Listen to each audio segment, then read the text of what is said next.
I'm going to move on. So now let's talk a little bit more about system boards. Now in the past, system boards were just circuit boards where many components were connected. This is still generally the case, but as time has gone by, those components have gotten smaller and smaller and have become more and more integrated into the system board. So for example, in the past, all of the following were separate cards that had to be inserted into the motherboard. So you had a video card, you had a network card, serial and parallel port card, you had disk controllers, you had a card for just about everything. All the motherboard did was connect the processor and the RAM to all those different cards. Well, today, all of these devices are generally integrated into a motherboard. So, in general, you have two kinds of system boards. You have non-integrated system boards and integrated system boards. Non-integrated is where many of the components are separate cards. Integrated motherboards are motherboards where the components like the video network, parallel ports, all those things are all built onto the motherboard. And most, if not all, of the motherboards in production today are integrated motherboards in some form or fashion. Because who wants to buy cards that you have to stick into your computer when you can get it all on one board? All right, now let's move on and talk about form factor. I'm going to scroll down our slides here a little bit. And we'll start off with form factor of system boards. Now, the size and the shape of the system boards have changed over time. So these motherboards, again, have gotten smaller and smaller.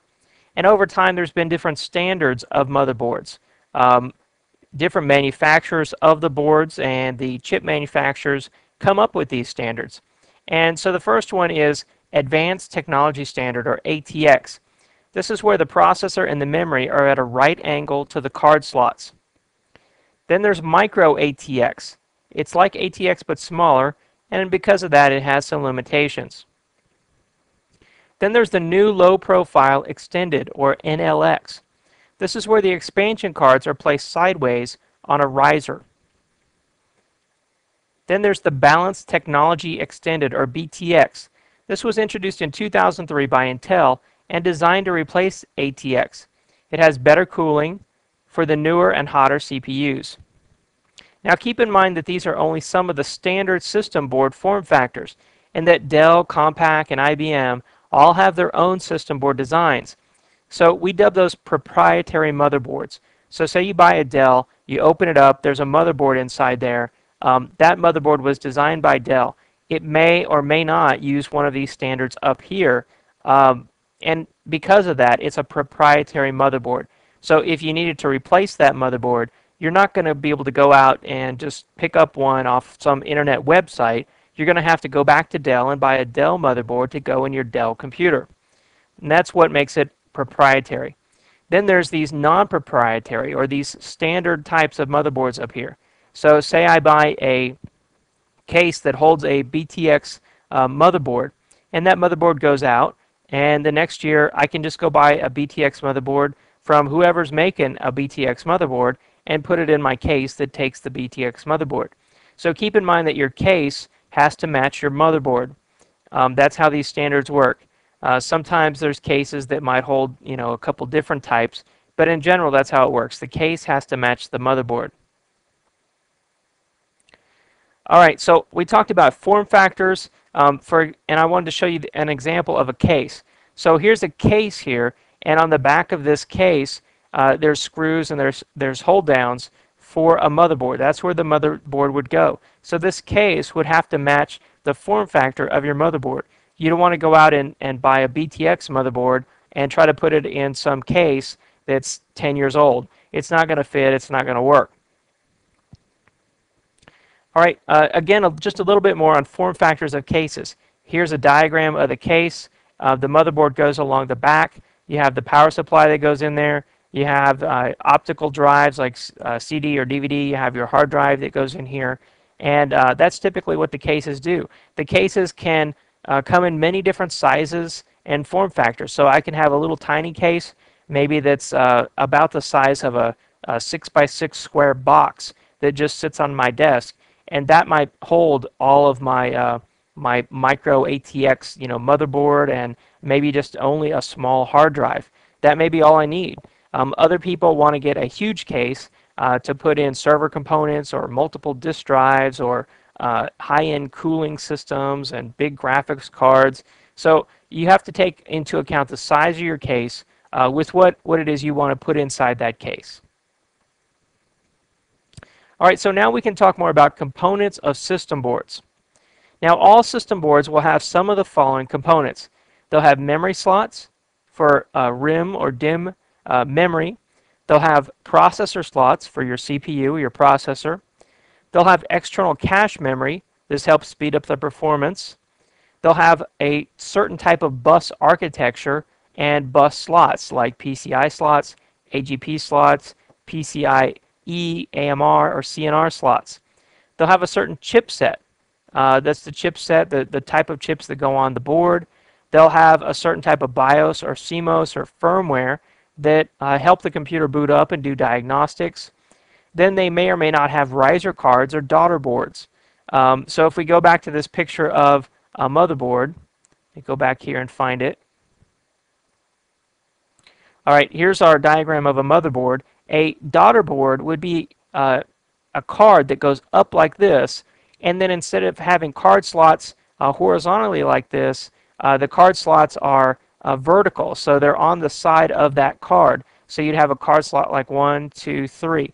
So if I took this and I rotated these cards 90 degrees, that's what the daughter board would do. It would allow me to have my cards going horizontally instead of vertically like this.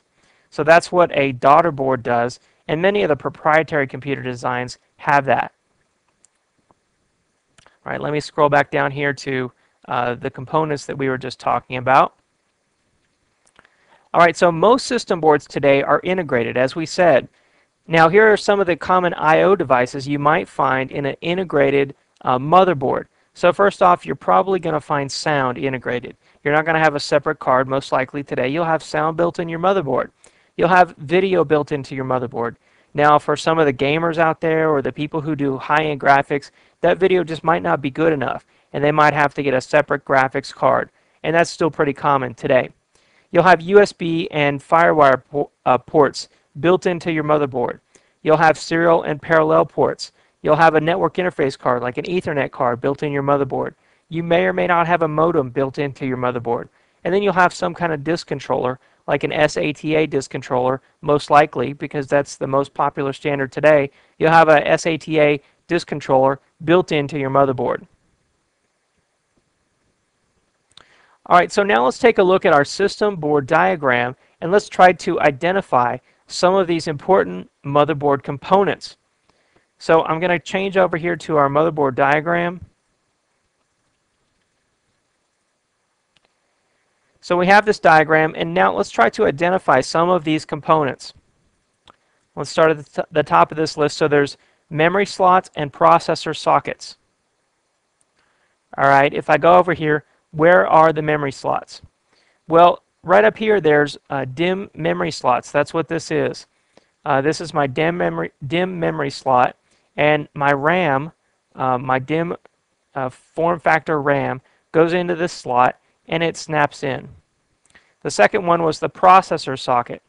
Well, here is my processor fan. Underneath that is a heat sink, and then below that is my processor socket. All right, next we have the bus slots. Let's talk about the different bus slots on this board. If I go back here, the slots we had listed were PCI. These blue slots right here, these are PCI slots. There's PCIe, which are express. These are new versions of PCI slots. Let me show you what those look like. If I go to this graphic, here's a PCIe motherboard. It has these yellow slots, and you can see they come in different sizes. So these PCIe slots come in different sizes. They're much faster. They're the new version of PCI.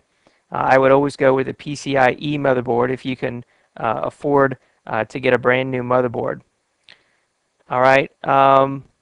Next up is AGP, AMR, and CNR. If I go back here to my motherboard diagram, the AGP slot is not found on this motherboard. AGP is for a dedicated graphics card, and an AGP slot is going to be brown. And I do have a picture of one. If I open up this, you see this right here. This is an AGP card slot. These here are PCI. Typically PCI slots are white, although on the motherboard I had over here they were blue for some reason. But this is an AGP card slot.